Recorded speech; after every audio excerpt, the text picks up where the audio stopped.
कि देखो मैं लक्ष्मी जी के यहाँ पर नारायण के घर पर तो झगड़ा कराया है, लेकिन कैलाश पर्वत पर आनंद ले रहा है वो तो भोले भंडारी।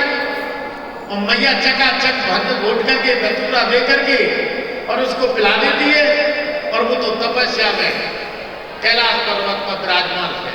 चलो आज क्यों ना हो हम उनके घर पर जाकर के देखें कि उनमें कभी झगड़ा हुआ है या नहीं। और सती मैया के क्या हाल है, आप देव ऋषि नारद जल्दी से जल्दी पैर बढ़ाते हुए आज भोले भंडारी के निवास स्थान पर जा रहे हैं और कैलाश पर्वत की ओर से जा रहे हैं। तो कैलाश पर्वत पर भोले भंडारी ने तीव्र आंख से देखा कि आप तो जा रहा है, देव ऋषि नारद आप बना रहे हैं। जब वो घर पर गए बात नहीं करे, तब देव ऋषि नारद उनके घर पर गए तो मैया से बोले, सती मैया से, देवी। देव ऋषि नारद को देखकर के प्रणाम करती हुई बोलती है, महाराज आइए, पधारिए, आप कहाँ जा रहे थे? आप तो बहुत दिनों में आए, आपका आगमन हुआ। बोले भैया मैं जा रहा था, मेरे मन में विचार आ गया कि आप तो सती मैया से मिलिए आऊं मैं। और वो तो लग रहे होंगे, मैंने देखा था एक कैलाश पर्वत पर लगे हुए हैं। मैया उनको एक आसन बिछा करके मोदक लेके आती है, लड्डू लेकर के आती है, प्रसादी देती है। बोले भैया प्रसादी के लिए मैं नहीं आया, आपको मैं कोई विशेष बात करने के लिए आया।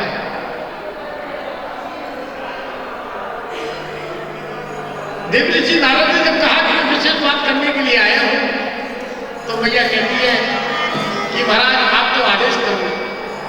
बोले देवी एक बात बताता हूं, ये जो तुम्हारा कैलाश पर्वत पर जो पति है, जो पूजा कर रहा है, तपस्या कर रहा है, चाहे कुछ भी कर रहा है, ये बड़ा झूठा है, बड़ा छलिया है। बोले महाराज आप क्या कह रहे हैं? मेरे पति जो तीनों लोगों के स्वामी, जिसे परमात्मा कहते हैं, और उनके बारे में आप कह रहे हैं कि ये झूठ बोलते हैं, छलिया है। महाराज खुद तो बताइए ऐसी क्या बात है? बोले देवी मैं आपको सत्य कहती हूं, सत्य कहता हूं कि ये आपको झूठ बोलते हैं और आप बड़ी भोली हो। ये मस्त रहते हैं, आप भांग मोड़ देती हो, धतूरा मोड़ देती हो, उनको पिला देती हो, और ये तो तपस्या में लगे रहते हैं, लेकिन आपसे इतना झूठ बोलते, इतने छलिया है। देवी सोचती है, बोले महाराज आप बताइए तो सही। बोले देवी कभी आपने देखा कि भोले भंडारी के आपके पति के शरीर पर जो नरपिंडों की माला है वो कहां से आई है, कैसे आई है, उसकी कोई कथा तो होगी, आपको बताया क्या? ये बोलते कि नहीं बताया।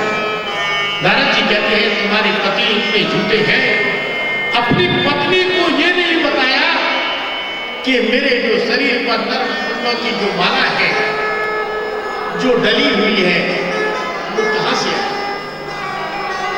नारद जी कहते हैं देवी अब मैं किसी दिन दूसरे दिन आकर के बात करूंगा, अब थोड़ा मैं जल्दी में हूं, भैया बात मत करो प्लीज, मेरा ध्यान आपकी तरफ जाता है। बोलो वृंदावन बिहारी लाल की जय हो। मेरा ध्यान आपकी तरफ चला जाता, वार्ता ना करें प्लीज।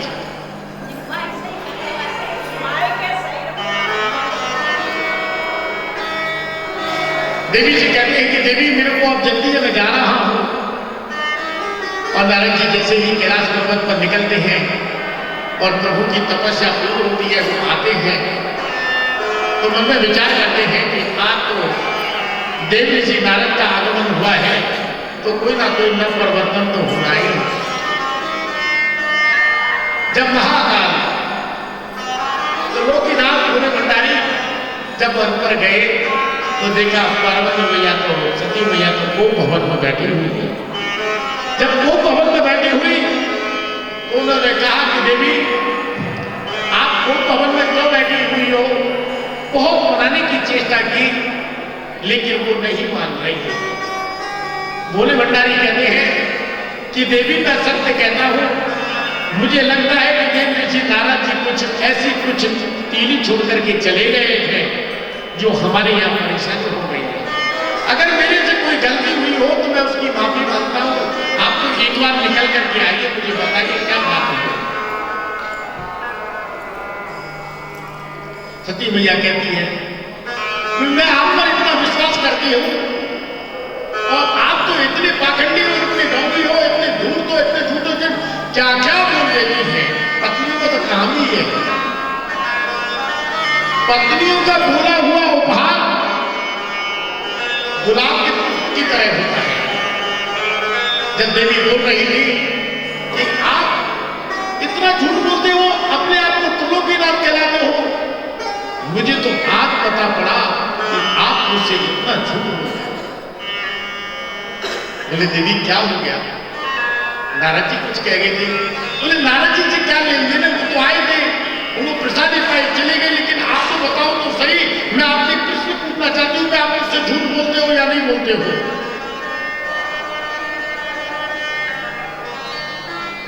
आप तो देवी के चक्कर में पड़ गए।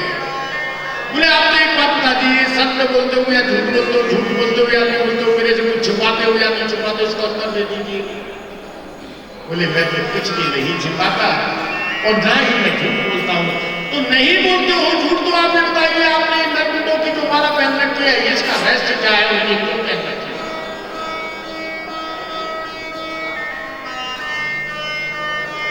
अब महाकाल सजल नेत्रों से देवी को देखते हुए कहते हैं देवी, देव ऋषि नारद आपके पास आए होंगे और आपसे कुछ कह गए होंगे, तब आप ये प्रश्न पूछ रही हो। आपने मुझसे ये कहा कि मैं तुमसे प्यार नहीं करता, आपने मुझसे ये कहा कि मैं झूठ बोलता हूं, आपने मुझसे कहा मैं छल कपट करता हूं। देवी ऐसा नहीं है, विष्णु का चेतन उदाहरण है, सृष्टि का चेतन उदाहरण है।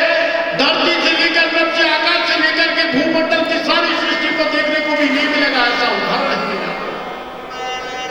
मुझे पता है देवी, जब जब अपने आपने शरीर को छूला त्याग किया शरीर का, तब तक आपके शरीर के नर्मों को मैंने एक बार, दो बार, ऐसे 108 बार आपने शरीर को छुड़ा और आपको इतना प्यार करता हूं कि उन्हें धारण करके मैं हर समय वृक्ष स्थल पर आपको बिठा रखा है।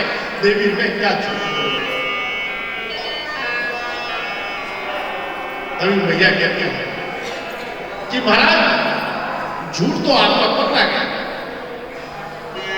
खैर आज आपने बता दिया, कोई बात नहीं।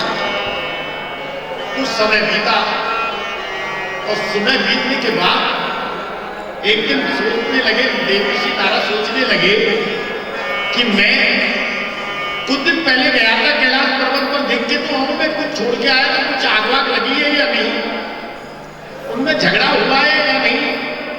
और आज देव ऋषि नारद दोबारा कैलाश पर्वत की ओर जा रहे हैं और प्रभु तो अपनी तपस्या में बैठे हुए हैं और मैया के द्वार पर बोलते जाते ही नारायण नारायण। देवी बोले आओ महाराज, आपका आगमन, आपका स्वागत है।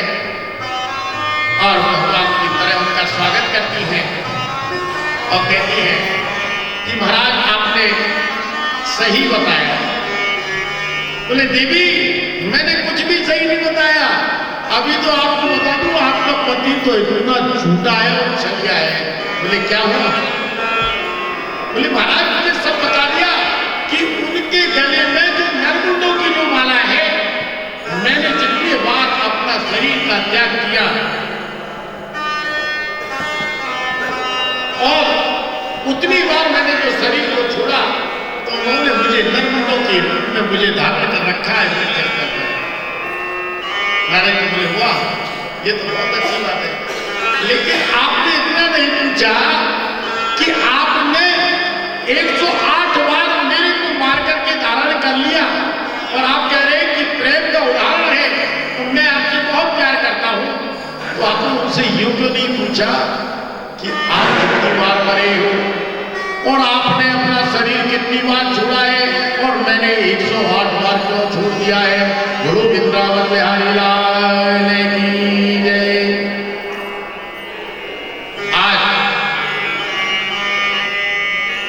भोले भंडारी की आंखें सजल हो गई थी और देवी मैया के चक्रव्यूह में फंस गए हैं और मन में विचार करते हैं कि क्या करूं, इनको उत्तर दूं या ना दूं।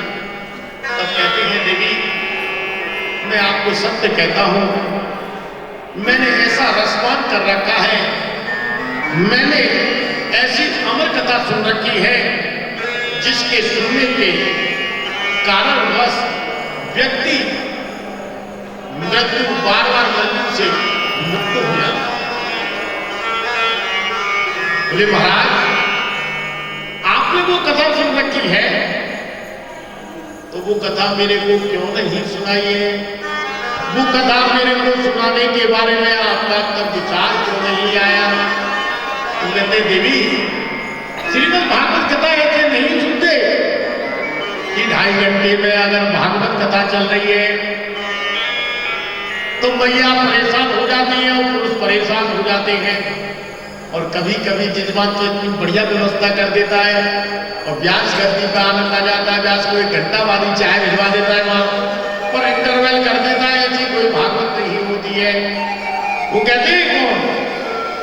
आकर्षित कह रहे हैं कि मैया जब मैं भागवत करता हूं या मैं अमृत कथा जब आपको पाठ कराऊंगा तो भागवत कथा जब चलेगी, ये 1 दिन से प्रारंभ होगी तो 7 दिन तक जब भागवत चर्चा होगी तो मैं अपनी आंखों को बंद कर लूंगा और बंद करने के बाद मैं भागवत कथा को करता रहूंगा, अमृत कथा आपको सुनाता रहूंगा। तो मुझे कैसे पता पड़ेगा कि आप भागवत कथा का गान सुन रही हो या नहीं, ज्ञान ले रही हो या नहीं, और भागवत कथा को आप सुन रही हो या नहीं? इसीलिए तो श्रीमद् भागवत कथा के जो व्यास है बीच बीच में बुलवाते हैं, बोलो वृंदावन बिहारी लाल की जय।